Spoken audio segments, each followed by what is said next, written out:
Very good afternoon to one and all. I am Dr. Tanushri, Assistant Professor from IMT College of Law. Today, I will be presenting on judicial reforms of Lord William Bentinck. As we all know, various government officials at the time of the rule of East India Company came to India establishing their own judicial systems or according to the needs of the nation. Judicial systems of various officers like judicial reforms of Lord William Bentinck, Cornwallis, or any other uh, person depended upon the requirements of the country or the Empire of East India Company at that particular time. So today we will be especially looking towards the reforms that were initiated by Lord William Bentinck. Now, Lord William Bentinck's tenure of office as Governor General forms a very notable era in the Indian history. हमारे Indian history में specially वो time जब east India company हमारे ऊपर rule कर रही थी, या हमारे बंगाल, बिहार, उड़ीसा, कैलकटा, इस सभी इलाकों पर मद्रास में, बॉम्बे में, इन सभी इलाकों पर जब ईस्ट इंडिया कंपनी जब रूल कर रही थी, उस टाइम पीरियड में अलग अलग ऑफिसर्स जो है हमारे इन सभी इलाकों में आते हैं और वो क्या करते हैं, अपने अनुसार जो उन्हें फील होता है कि भाई ये जुडिशियल सिस्टम इस इलाके के लिए यहाँ अच्छा रिजल्ट दे सकता है, वो लगाया जाता है। तो कई सारे ऑफिसर्स आए, वॉरेन हेस्टिंग्स आते हैं, लॉर्ड कॉर्नवालिस आते हैं, विलियम बेंटिक आते हैं, बहुत सारे आते हैं। तो इनमें से बहुत अच्छा काम लॉर्ड विलियम बेंटिक का इंडियन रीजन में रहा और इनका एरा या इनका टाइम पीरियड इंडिया में एक बहुत ही नोटेबल और इम्पोर्टेंट एरा माना गया है जुडिशियल रिफॉर्म्स के एरिया में। His administration was crowded with innovations. He introduced many significant measures in the system of Bengal judiciary. In importance from the legal history point of view, Bentinck's administration figures second only to that of Cornwallis. तो William Bentinck के time period में हम देखते हैं कि बहुत significant measures जो है वो बंगाल जुडिशरी में लिए जाते हैं, बहुत सारे चेंजेस किए जाते हैं। और legal history point of view से भी अगर हम देखें तो बंगाल में इनका एडमिनिस्ट्रेशन या बेंटिक्स का एडमिनिस्ट्रेशन वो माना जाता है कि कॉर्नवालिस के बाद अगर कोई ऐसा ऑफिसर आया जो जिसका इम्पैक्ट बहुत हाई रहता है, वो कॉर्नवालिस के बाद अगर कोई है तो वो विलियम बेंटिक है। अब नेक्स्ट देखते हैं कि इन्होंने इनिशियली जब ये भारत में आते हैं या इंडियन रीजन में आते हैं तो फर्स्ट मेजर्स या इनका first step towards reforming Indian judiciary वो क्या रहता है। The area composing the Bengal presidency covered the populous north western provinces also. तो बंगाल प्रेसिडेंसी, बंगाल, बिहार और उड़ीसा जो एक कंबाइंड एरिया था, उसमें अब दिन ब दिन जैसे टाइम बढ़ रहा था, पॉपुलेशन भी बढ़ गई और अब इस एरिया में north western frontier province, sorry north western province भी ऐड हो गई थी। तो जैसे पॉपुलेशन बढ़ी तो कोर्ट्स की रिक्वायरमेंट भी बढ़ती है, नए कोर्ट सेटअप करने की रिक्वायरमेंट बढ़ती है। So the court of the सदर दीवानी अदालत was situated in Calcutta. The inhabitants of Agra, before they could reach the court in which they might obtain redress for the partiality, ignorance, or injustice of local tribunals, had over 1,000 miles to traverse and a climate to encounter very much different from their own. तो हमने देखा है कि Calcutta reason में एक सदर court already establish थी जब विलियम बेंटिक इंडिया में आते हैं। लेकिन जैसे जैसे टाइम बढ़ता है, इस एरिया की डेवलपमेंट होती है, पॉपुलेशन भी बढ़ती है, तो बहुत सारे आसपास के लगे हुए रीजन्स जो हैं उनमें कोर्ट, नए कोर्ट की रिक्वायरमेंट फील होती है विलियम बेंटिक को। और यही वो देखते हैं कि आगरा रीजन में बहुत सारे लोग क्या करते थे कि आगरा से इतनी दूर सदर दीवानी अदालत जो कलकत्ता में थी वहां पर जाकर जो है वो अपना केस फाइल किया करते थे जब भी उनके साथ कोई इनजस्टिस हो जाया करता था। तो इतना लंबा रास्ता उन्हें न्याय के लिए जो है वो टॉलरेट करना पड़ता था, और ऐसे टाइम में स्पेशली जब इंडिया का क्लाइमेट उतना हॉट माना गया है। तो ये यही सब देखते हुए लॉर्ड विलियम बेंटिक क्या करते हैं, एक नया कोर्ट एस्टैब्लिश करने की बात करते हैं सबसे पहले जब वो इंडिया में आए। So the distance from the presidency of the districts comprise the western provinces, and the difference of the climate from that of Bengal were so great to deter individuals from personally resorting to the highest appellate authority to obtain redress against any act or orders of the subordinate courts.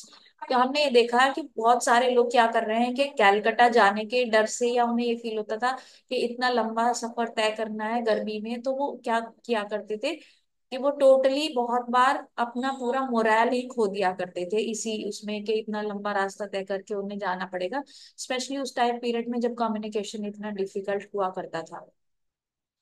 तो William Bentinck इसी need को समझते हुए एक नया court setup करते हैं, सदर दीवानी अदालत का, इलाहाबाद में, 1 जनवरी 1832 में। तो ये सभी फैक्टर्स को देखते हुए उन्हें नीड फील होती है कि नया कोर्ट बनना चाहिए, तो उन्होंने सबसे पहले इसी अपने एक इनिशिएटिव को जो है वो यहीं से स्टार्ट करते हैं कि नया कोर्ट बनाएंगे। आगरा और नॉर्थ वेस्टर्न प्रोविंसेस के लिए एक नया सदर अदालत बनती है, जिसको कोर्ट ऑफ सदर दीवानी अदालत और सदर निजामत अदालत बोलते हैं। इलाहाबाद में ये बनती है 1 जनवरी 1832 में। So by the time of his arrival in India, the Provincial Court of Appeal and Circuit Courts had subsided for nearly 40 years. They had come to constitute a very cumbersome machine for the administration of civil and criminal justice. तो इससे पहले के time period में, इनके आने से पहले, William Bentinck के आने से पहले, हमारे यहाँ 3 लेवल ऑफ कोर्ट्स हुआ करते थे। सबसे नीचे मॉफसील अदालतें हुआ करती थी। मॉफसील सिविल अदालत, जैसे मॉफसील दीवानी अदालत जिसको बोलते हैं वो थी, और क्रिमिनल मैटर्स के लिए मुआवजी फौजदारी अदालत हुआ करती थी। अगर कोई व्यक्ति वहां पर सेटिस्फाइड नहीं है, उसके जजमेंट से सेटिस्फाइड नहीं है, तो he had an alternative to go to the provincial court of appeal and circuit court for. और ये जो प्रोविंशियल कोर्ट ऑफ अपील है, 40 ईयर्स इसको बने हुए हो जाते हैं। तो अब ये जो पूरा प्रोसेस है कि सबसे पहले मॉफसील अदालत जाना है, उसके बाद जो है प्रोविंशियल अदालत जाना है, उसके बाद सदर कोर्ट जाना है, ये थोड़ा सा according to lord William Bentinck बहुत कम्बरसम और टेडियस प्रोसेस हुआ करता था। और ये अपना जो मोटिव था, एक लोगों को ताकि इजी डिसीजंस मिल पाए, इजीली उन्हें न्याय मिल पाए, उसको भी उतना वेल जो है वो डिलीवर नहीं कर पा रहा था। इस वजह से लॉर्ड विलियम बेंटिक को एप्टली ऐसा फील होता है कि बहुत बार ये प्रोविंशियल कोर्ट ऑफ अपील जो है, they are the resting place for those members of the service who were deemed unfit for higher responsibilities. तो ये उनका खुद का एक ऑब्जर्वेशन था कि उनको ये फील होता था कि प्रोविंशियल कोर्ट ऑफ अपील बनी तो सदर कोर्ट पे से बर्डन कम करने के लिए थी, लेकिन वो अपना जो है वो काम जो उन्हें सौंपा गया था वो प्रॉपरली नहीं कर पाती। और बहुत बार ये देखा जाता है कि ऐसे लोग जिनसे बहुत ज्यादा एक्सपेक्टेशन नहीं है जुडिशियल ऑफिसर्स, उनको प्रोविंशियल कोर्ट ऑफ अपील में जो है वो जज की चेयर दी जाती है। तो विलियम बेंटिक को फील होता है कि प्रोविंशियल कोर्ट ऑफ अपील की कोई रिक्वायरमेंट नहीं है और उन्हें बंद करा देना चाहिए। So, with reference to the criminal justice, these courts were felt to be heavily incumbent on judicial institutions. They proceeded once in every 6 months to hold the sessions and got delivery in each district. तो usually क्या होता था कि ये जो court हुआ करते थे, ये साल में जैसे 6 6 महीने के 2 डिविजन्स किए जाते थे। उसमें से हर डिस्ट्रिक्ट में पहले 6 महीने सारी डिस्ट्रिक्ट्स कवर करते थे, फिर नेक्स्ट 6 महीने में फिर सारी डिस्ट्रिक्ट्स कवर की जाती थी। तो इसमें क्या देखा जाता था कि अगर अगर क्राइम आज हुआ है, तो अगले 6 महीने तक इंतजार करना पड़ेगा सभी लोगों को, ताकि फाइनल पनिशमेंट या फाइनल डिसीजन आ पाए। So the prosecutors and witness were detained for many months awaiting their arrival. People felt it to be an intolerable grievance to be separated for a long period from their families and means of subsistence.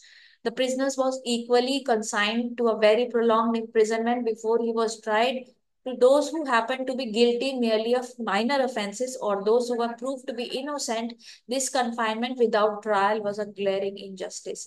तो William Bentinck को ये feel होता है कि 6 महीने में अगर कोई कोर्ट अपना डिसीजन दे रहा है, तो उस 6 महीने के टाइम पीरियड में जो व्यक्ति जिसको जिसके ऊपर शक है या जिसका क्राइम प्रूव्ड है, वो व्यक्ति सिर्फ ये 6 महीना किस चीज पे लगा रहा है, फाइनल प्रोनाउंसमेंट पे।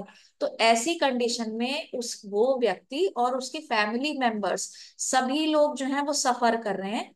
और इतना लंबा टीडीएस प्रोसेस, इतना लंबा प्रोसेस की रिक्वायरमेंट नहीं है। तो माइनर ऑफेंसेस, स्पेशली जहां पर बहुत माइनर क्राइम है, उस सिचुएशन में भी अगर किसी प्रिजनर को 6 महीना वेट करना पड़ रहा है, तो वो एक फॉल्ट है जुडिशियल एडमिनिस्ट्रेशन में जो सही होना चाहिए। तो लॉर्ड विलियम बेंटिक क्या करेंगे, इस सिस्टम को या इस पूरे के पूरे साइकिल को 1829 में रेगुलेशन फर्स्ट में उसको चेंज किया जाएगा। और इस इम्पोर्टेंट रेगुलेशन में पूरा प्रोसीजर बताया जाता है कि भाई इस कोर्ट के बाद अब कौन सा कोर्ट, क्योंकि अब प्रोविंशियल कोर्ट ऑफ अपील जो है वो हटाई जा रही है क्योंकि वो ineffective feel Lord William Bentinck कर रहे हैं। So Lord William Bentinck determined to break up this vulnerable and useless system. Regulation 1 of 1829 effected this change. The preamble of this all-important regulation mentioned the following reasons and justification for the proposed reforms. तो reform करने से पहले इस पूरे system में William Bentinck कुछ basic reasons बताते हैं कि भाई उनको क्यों ऐसा फील हो रहा है कि स्पेशली क्रिमिनल जस्टिस सिस्टम में बहुत ज्यादा ट्रांसफॉर्मेशन की नीड या रिक्वायरमेंट है। The system in operation for superseding the magistrate and the police, and for controlling and directing the executive revenue officers, who in several cases were also magistrate, have to be found to be defective. तो सबसे पहले तो ये देखा गया कि जो existing system है, चाहे वो मैजिस्ट्रेटियल ड्यूटीज हो, चाहे वो पुलिस हो या रेवेन्यू ऑफिशियल्स है, वो और इस तरह के सभी लोग जितने भी जुडिशियल सिस्टम में इन्वॉल्व हैं, उनमें कहीं ना किसी लेवल पे कोई ना कोई डिफेक्ट एग्जिस्ट जरूर करता है।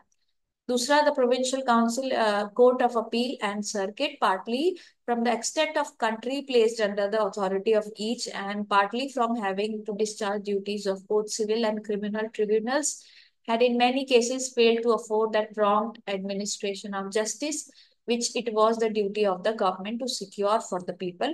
The gall deliveries had been in some instances delayed beyond the term prescribed by the law. तो विलियम बेंटिक को यह भी फील हुआ कि प्रोविंशियल कोर्ट ऑफ अपील जो कि बर्डन कम करने के लिए बनाई गई थी, अब उनमें उतना इफेक्टिविटी वो या उतना इफेक्टिवली वो काम नहीं कर पा रहे। उसके दो कारण हैं। पहला कारण तो उनको एक बहुत बड़ा एरिया दे दिया गया था जिसकी वजह से पेंडेंसी हमेशा रहा करती थी। और दूसरा क्या है, दूसरा है कि क्योंकि लोग बहुत लंबे लंबे डिस्टेंस से इनके पास आया करते थे और प्रॉम्प्ट जस्टिस एडमिनिस्ट्रेशन नहीं हो पा रहा था, इसलिए लोगों का ट्रस्ट भी उनके तरफ से जो है वो जा रहा था। A great number of errors under appeal had occurred in all the courts, to the manifest or injury of many individuals and to the encouragement of litigation and crime. तो बहुत लंबे लंबे डिलेस होते थे जिसकी वजह से क्या हो रहा था, पूरे एरिया में क्राइम भी बढ़ रहा था और लिटिगेशन या केसेस का पाइलिंग अप होना भी एक इशू जो है वो देखा जा रहा था। The judges of the circuit did not have opportunity of acquiring sufficient local knowledge to enable them adequately to control the police or protect the people. तो सर्किट कोर्ट के जो जजेस थे, उनके पास इतना सफिशिएंट अपॉर्चुनिटी नहीं थी कि वो लोकल कस्टम ट्रेडिशंस, उनकी भाषा या इस तरह के कल्चर को उनको समझ पाए, या और इसी वजह से वो पुलिस को जो है उतना इफेक्टिवली कंट्रोल नहीं कर पा रहे थे। तो ये सभी कारण है जिसकी वजह से लॉर्ड विलियम बेंटिक को ये फील होता है कि उन्हें एक मेजर चेंज जो है वो लाना होगा judicial administration. The whole area under the Bengal Presidency, which extended as far as Saharanpur and Meerut, were arranged into 20 divisions. In each of these divisions, a commissioner of revenue and circuit was appointed. तो Lord William Bentinck अब क्या करेंगे, पूरा का पूरा Bengal presidency, जिसमें कि अब नया एरिया जैसे सहारनपुर और मेरठ भी इंक्लूड होता था, इस पूरे इलाके को 20 डिविजन्स में बांट देंगे और हर एक डिवीजन में एक commissioner of revenue and circuit का अपॉइंटमेंट हो जाएगा। To these commissioners was entrusted the responsibility of conducting sessions. For this purpose these commissioner were to process and exercise each in his division all the powers and authority which there were exercised by the judges of the court, circuit court. तो ये जो नए जो अधिकारी होंगे जिन्हें commissioner of revenue and circuit बोला जाएगा, ये सभी वो सारी पावर एंड अथॉरिटी रखेंगे जो अब से पहले सर्किट कोर्ट के पास हुआ करती थी। The gaol deliveries were ordinarily to be held at the station of the magistrate or joint magistrate making the commitments. तो ये जजमेंट जो है वो या न्याय देने का काम जो है वो मैजिस्ट्रेट के ऑफिस में किया जाएगा. The Gaul deliveries were to be held at each periods as might from time to time be fixed under the orders of the government. But there were to be at least two Gaul deliveries in each year for each district. In practice, the government directed the commissioners to hold Gaul deliveries every quarter. तो अब नया वाला समय, पहले क्या होता था 6 month में वंस एक बार जाया करते थे, तो अब ऐसा नहीं होगा. अब हर डिस्ट्रिक्ट में कम से कम 2 बार जो है वो जाना पड़ेगा, या मैंडेटरी होगा. और हर क्वार्टर में ऐसा, मतलब कि हर क्वार्टर में एटलीस्ट 2 टाइम्स जो है वो ये commissioners of revenue and circuit जो है जाएंगे और लोगों को न्याय दिया जाएगा. सिविल जुडिकेचर में या सिविल एरिया में क्या क्या रिफॉर्म्स लॉर्ड विलियम बेंटिक करते हैं. Bentinck resort to provide for the larger introduction of the natives into every department of public businesses. He created new officers of trust and emoluments for them, introducing them to a large extent into the judicial and fiscal administration of the country. He reorganized the judicial system of the country in the sphere of civil justice. The basic feature of new system was the growing opening of the gates of responsible and respectable judicial appointments to the natives. This is not the least doubt in affirming that the business of the country came to be much better executed after this association of the natives and the administration. तो अब इनसे पहले, William Bentinck से पहले हमने ये देखा था कि इंडियंस को बहुत अच्छी पोजीशन या ऐसी सैलरीड जुडिशियल पोजीशन पर कभी नहीं बैठाया गया, क्योंकि लॉर्ड कॉर्नवालिस को ये फील होता था कि Indians were not were not trustworthy, और इंडियंस जो हैं बहुत करप्ट बाय नेचर होते हैं. इसी वजह से लॉर्ड कॉर्नवालिस इंडियंस को मुंसिफ की पोस्ट, जो सबसे लोएस्ट पोस्ट मानी जाती थी, यूजुअली उसी पर उसको अपॉइंटमेंट दिया जाता था. लेकिन अब यहाँ पर विलियम बेंटिक इस पॉलिसी को चेंज करेंगे, और उनके दौरान, उनके रूल के दौरान हम ये देखते हैं कि इंडियंस को हायर जुडिशियल एडमिनिस्ट्रेशन में जगह दी जाती है. या हायर जुडिशियल एडमिनिस्ट्रेशन में इंडियंस को सैलरीड पोस्ट पर भी अच्छी पोस्ट जो है वो दी जाएगी. तो बेंटिक की 1831 की स्कीम देखते हैं. अब इस स्कीम के अनुसार या इस रेगुलेशन में अब इंडियंस जो हैं वो एक इम्पॉर्टेंट रोल प्ले करेंगे. और यहाँ पर भी हम सीक्वेंसिंग देखते हैं, हायरार्की ऑफ कोर्ट्स देखते हैं, जो विलियम बेंटिक जो है अप्लाई करेंगे. The new scheme for the dispensation of justice in the country was embodied in the Regulation 5 of 1831. The preamble narrated the following reasons for the enactment of the peculiar or particular regulation. तो हर regulation से पहले या हर नया scheme से पहले William Bentinck जो है एक रीजंस जो है मेंशन किया करते थे कि कोई पर्टिकुलर रेगुलेशन अगर पास किया जा रहा है तो उसके पीछे क्या क्या कारण जो है वो है. तो फर्स्ट हम देखते हैं, the state of civil business in the zila and city courts rendered it desirable on general grounds to employ respectable natives in more important trust connected with the administration of the country.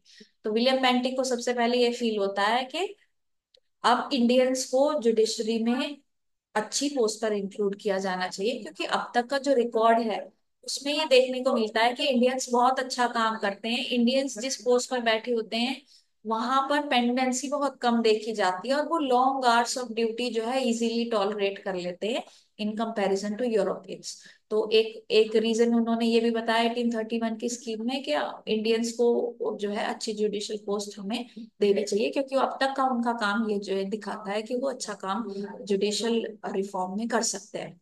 It was expedient that the provision for this purpose should be gradually introduced into Zilla and cities from time to time, as Governor General in Council by an order in Council might be pleased to direct.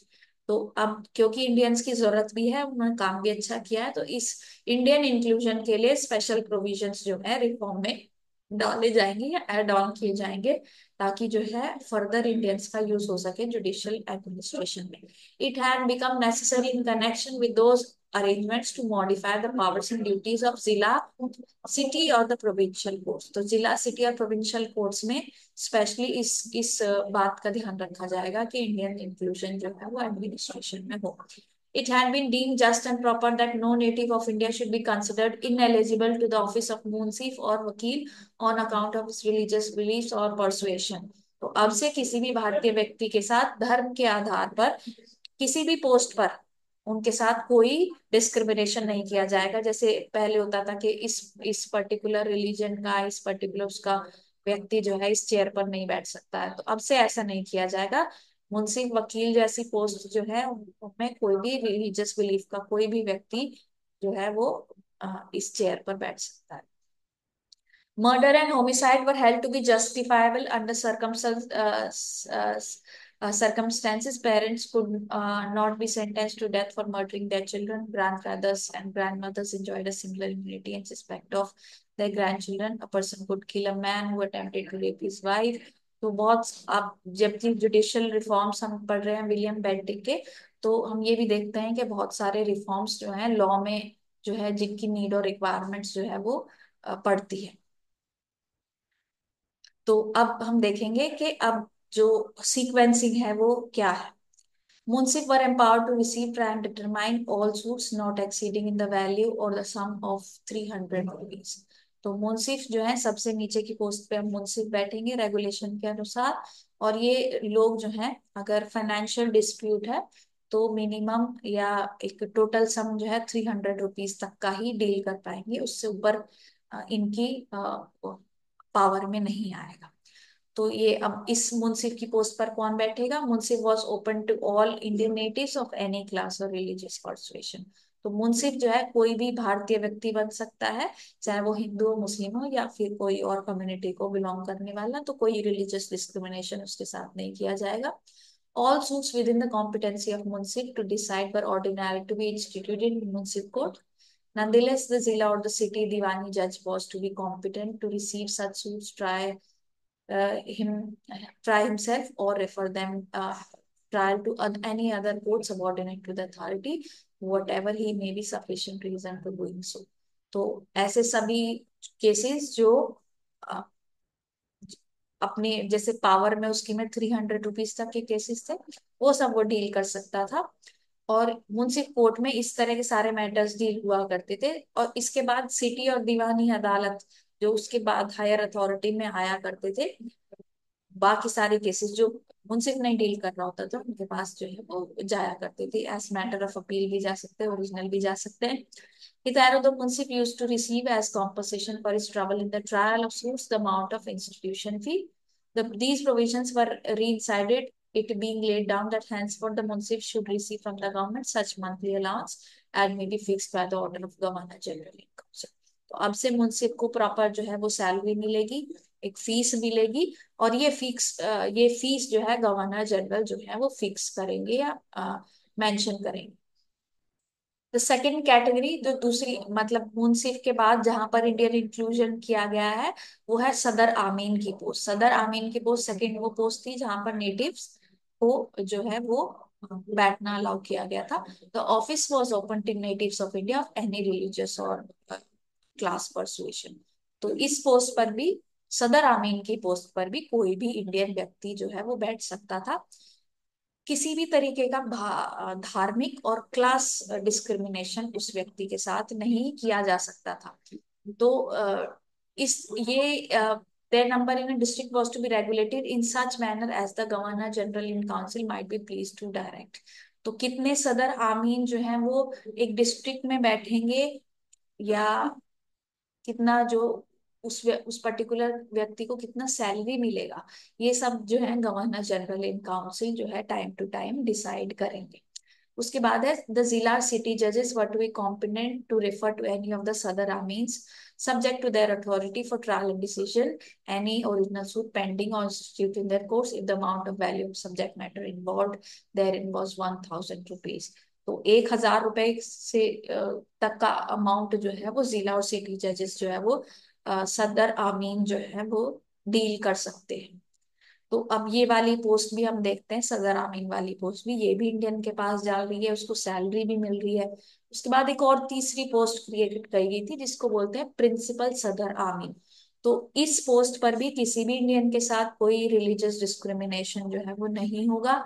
Governor general ही इनकी salary और इनका सब कुछ decide करेंगे। Governor general in council appointment भी करेंगे और ये सब डिसाइड भी करेंगे। The office of the principal Sadar Amin was to be open to all natives of India without any class or religious persuasion discrimination। तो किसी भी तरह का डिस्क्रिमिनेशन हमने अभी तक देखा है कि ना मुंसिफ की पोस्ट पर कोई डिस्क्रिमिनेशन नहीं होगा, सदर आमीन की पोस्ट पर कोई डिस्क्रिमिनेशन होगा नहीं होगा, और प्रिंसिपल सदर आमीन की पोस्ट पर भी नहीं होगा। तीनों ही पोस्ट जो है इंडियंस के लिए ओपन होगी। इंडियंस जो है इन पोस्ट पर बैठ सकते हैं और उनको प्रॉपर सैलरी भी दी जाएगी। तो द जिला एंड सिटी दीवानी अदालत जजेस वर authorised to refer to the principal Sadar Ameen's any original suits in which the amount of subject matter did not exceed 5,000 rupees। तो प्रिंसिपल सदर आमीन 5,000 रुपीज तक के केसेस ही डील कर सकता है। अभी तक हम ये भी देख रहे हैं कि मुंसिफ की अपनी एक लिमिट है, फाइनेंशियल डिस्प्यूट्स वो कहाँ तक सॉल्व कर सकता है। उसके बाद सदर आमीन की अपनी एक लिमिटेशन है। उसके बाद फाइनली प्रिंसिपल सदर आमीन की अपनी एक लिमिटेशन है फाइनेंशियल डिस्प्यूट्स में। अगर यहाँ इन तीनों कोर्ट से केस जो है वो प्रॉपर या जजमेंट अगर किसी को नहीं फील हो रहा कि मिल रहा है, तो फर्दर अदालत में भी जाया जा सकता है। In appeals from the decision of munsif और सदर आमीन द डिसीजन ऑफ जिला दीवानी अदालत वाज टू बी फाइनल। तो जहां मुंसिफ से होकर अपील सदर आमीन जाएगी, सदर आमीन से अपील होकर प्रिंसिपल सदर आमीन जाएगी। तो ऐसी हायरार्की ऑफ कोर्ट्स है जो कि पूरा का पूरा केसेस जो है वो डील किया जाएगा। In all suits originally decided by city or Diwani city Diwani judge, an appeal was to lie to the Sadar Diwani अदालत। तो जैसे अब तक भी हम देखते आए हैं कि within a province, within a region, Sadar Diwani अदालत जो है वो कैलकाटा में जो थी वो फाइनल कोर्ट ऑफ अपील थी विद इन दिस रीजन। तो अभी भी final court of appeal within this region Sadar Diwani अदालत रहती है। अब हम देखते हैं कि विलियम बेंटिक ने जो इतना सारा पोस्ट इंडियंस को दिया है, जुडिशियल पोस्ट दिया है और अच्छी पावर्स भी दी गई है, सब कुछ दिया गया है, तो क्या कोई पर्टिकुलर लिमिटेशन इंडियंस के ऊपर लगाई गई थी कि वो भाई इस तरह के केस नहीं डील कर सकते, ऐसा कुछ? तो कुछ कैटेगरीज ऑफ पीपल थी जिनको, जैसे इंडियन नेटिव्स जो है कभी जज नहीं कर सकते या उनका केस डील नहीं कर सकते। जैसे कोई अगर यूरोपियन ब्रिटिश सब्जेक्ट है, कोई फॉरेनर है, यूरोपियन है, फॉरेनर है, या कोई अमेरिकन पर्सन है, तो ये तीन कैटेगरीज ऐसी थी जिनका केस कभी भी कोई इंडियन जज डील नहीं कर सकता। तो all these provisions of the previous regulation which authorized references of civil suit for trial of the registrars attached to the several जिला और city courts of Diwani Adalat were reinstated. Such cases henceforth was to be referred to Sadar Amin, Principal Sadar Amin, according as might be the value of the subject matter।